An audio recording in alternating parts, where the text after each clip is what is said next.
এবারে তোমাকে ওই বাড়িতে ঢুকতে গেলে এই পুরো ব্যাপারটা শুভজিৎ বাবুকে জানাতে হবে। কারণ দেখো, আমি তো ওনাকে বেশ কয়েকবার চেক আপ করেছি, তাই আমি জানি যে উনি জেজের মতো মানুষ নয়, একেবারেই নয়, বরং সম্পূর্ণ উল্টো।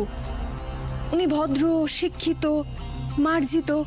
দেখো আর সে আমার মনে হয় ওনাকে যদি তুমি পুরো বিষয়টা খুলে বলো তাহলে কিন্তু উনি আমাদের হেল্প করতে পারেন, আর উনি আমাদের সাথে থাকলে কিন্তু রিস্কটা অনেকটা কমবে। বাবলুদা, তুমি রাজি তো? হ্যাঁ রাজি, মানে আর তো কোনো উপায় নেই, কিন্তু তাও জেজের বাড়ি তো, আমি ঠিক ভরসা পাচ্ছি না। আচ্ছা বলছি অরু, তুই যেতে পারবি আশির সঙ্গে? আশি, অরু তোমার সঙ্গে গেলে কিন্তু ব্যাপারটা ভালো হতো। মানে স্যার, আপনি না মাঝে মাঝে অদ্ভুত কথা বলেন। ওরা তো অরুদিকে চেনে, আমাকে একাই যেতে হবে। আর অরুদি, বলছি যত তাড়াতাড়ি সম্ভব ওই শুভজিৎ বাবুর সঙ্গে কথা বলো। মধুদির সঙ্গে একা কথা বলাটা খুব দরকার।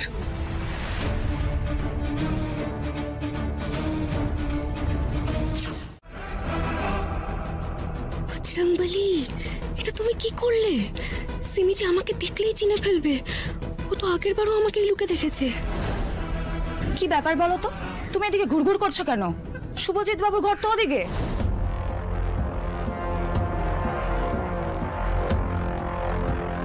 আমায় কিছু বলবে সিমি?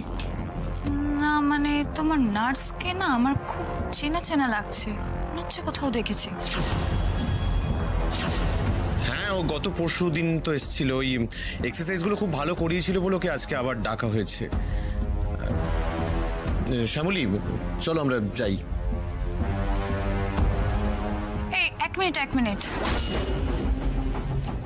তোমার ঘর তো ওদিকে, তাহলে তুমি এদিকে যাচ্ছ? দেখো সিমি, আমার না নিজস্ব একটা রুটিন আছে। তুমি যদি এইভাবে অহেতুক আমার নার্সের বিষয়ে প্রশ্ন করো তাহলে কিন্তু আমি ড্যাডকে জানাতে বাধ্য হবো যে তুমি আমাকে ডিস্টার্ব করছো। বদ্ধ করে বসে এক্সারসাইজ করতে আমার ভালো লাগে না, তাই ওদিকটায় যাচ্ছিলাম। Do you have any problem with that? না, ওকে। জোর বাঁচান বাঁচিয়ে দিয়েছো বজরংবলী। এমন করে দেখছিল, আমি তো ভেবেছিলাম বোধহয় ধরাই পড়ে যাব। আর সে এত সহজে হাল ছাড়ার পাত্রী নয় মধুদি।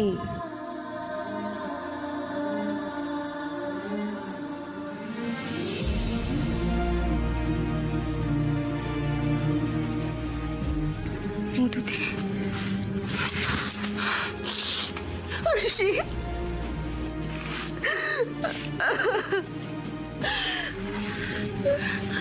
তুমি বুকের মধ্যে এত কান্না জমিয়ে রেখে গুমড়ে গুমড়ে মরছিলে। এসো এখানে, বসো বসো বসো বসো বসো, কাঁদো না। এবার আমাকে তুমি বলো তো, কেন করছিলে এমন মধুদি? কেন? ওই যে তোমাকে কিসের জন্য ভয় দেখিয়ে রেখেছে বলো আমাকে। মধুদি চুপ করে থেকো না, প্লিজ বলো মধুদি। তোমার উত্তরের ওপর কিন্তু অনেক কিছু নির্ভর করছে মধুদি। বলো না, কি এমন হলো যে হুট করে সবকিছু বদলে গেল? কতগুলো ছবি আসি, কতগুলো ছবি সব বদলে দিল আসি। ছবি? কিসের ছবি? মধুদি চুপ করে থেকো না, বলো কিসের ছবি?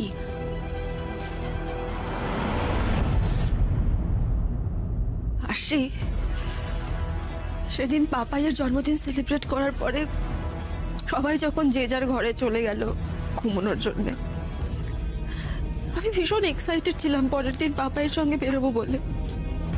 প্রতিটা মুহূর্তে তোমাদের মুখগুলো আমার মনে পড়ছিল। আমি ভেবেছিলাম যে পাপাইকে একটা চিঠি লিখে অন্তত যাই, সেটাও পারিনি আমি। ওই যে জানোয়ার আমি জানতাম, তো যত দিন যাচ্ছে বুঝতে পারছি ওই যে জানোয়ারের অধম। কিন্তু যাই বলো মধুদি, তুমি প্রথমে একটু সাহস করে বলে দিতে পারতে আমাদের, আমরা একটা না একটা রাস্তা বের করতাম। কেন নিজে নিজে সিদ্ধান্ত নিতে গেলে বলো তো? ভয় পেয়েছিলাম আরশি, আমি খুব ভয় পেয়েছিলাম। এত বছর পরে আমি নিজের পায়ে দাঁড়িয়েছি। একটা মানুষের লাইফে সম্মানটাই তো আসল বলো। কি করতাম আমি আমি আমি আমার সত্যি মাথা ঘেটে গেছিল। আমি বুঝতেই পারছিলাম না আমি কি করব। বিশ্বাস করো আরশি, আমি সত্যি তোমাদেরকে কষ্ট দিতে চাইনি, কিন্তু সত্যি আমার কিচ্ছু করার ছিল না ওই মুহূর্তে। তোমার অবস্থাটা আমি বুঝতে পারছি মধুদি। তুমি তো নরম মনের মানুষ, তোমাকে ভয় পাওয়ানো সহজ। তোমার একার পক্ষে ওই অসভ্যগুলোর বিরুদ্ধে রুখে দাঁড়ানো অসম্ভব, কিন্তু আমরা যদি সবাই একসাথে থাকি তাহলে কোনো কিছু অসম্ভব নয় মধুদি। ওই যে যা করেছে তার জন্য ওকে শাস্তি পেতেই হবে, পেতেই হবে। আরশি, আরশি, আমি জানি তুমি কিছু না কিছু উপায় বের করবেই, কিন্তু কি সেটা? কারণ যে যদি খুঁড়াও কিছু টের পেয়ে যায়, ও কিন্তু ছবিগুলো। আর সে এত কাঁচা কাজ করে না মধুদি। সবার আগে জেজের খপ্পর থেকে ওই ছবিগুলো উদ্ধার করতে হবে, কিন্তু ততদিন মধুদি তোমাকে এখানেই থাকতে হবে, না হলেই জেজের সন্দেহ হবে, আর ওর সন্দেহ হতে দেওয়া যাবে না। আচ্ছা মধুদি, তুমি কি বলতে পারবে যে ছবিগুলো কোথায় রেখেছে? মানে নিশ্চয়ই ওর ফোনেই রেখেছে, তাই না? কি জেজের কাছে ছবিগুলো নেই? তাহলে কোথায় আছে? সিমি, কাম অন মধু, চলো আমরা তোমার ওই ফটোস গুলো একসাথে দেখে এনজয় করি। এবার থেকে আমি তোমাকে যেমন যেমন বলবো তুমি ঠিক তেমন তেমন করবে, আর আমার কথার যদি এক চুলো এদিক ওদিক হয় তাহলে সমস্ত ফটো ইন্টারনেটে আপলোড হবে, আর তারপরে আনফরচুনেটলি তোমাকে সুইসাইড করা ছাড়া আর তোমার কোনো অপশন থাকবে না। সিমি, এই অমূল্য রতনটা আমি তোমার হাতে রাখলাম, সাবধানে রেখো। নো টেনশন জেজে। Thank you.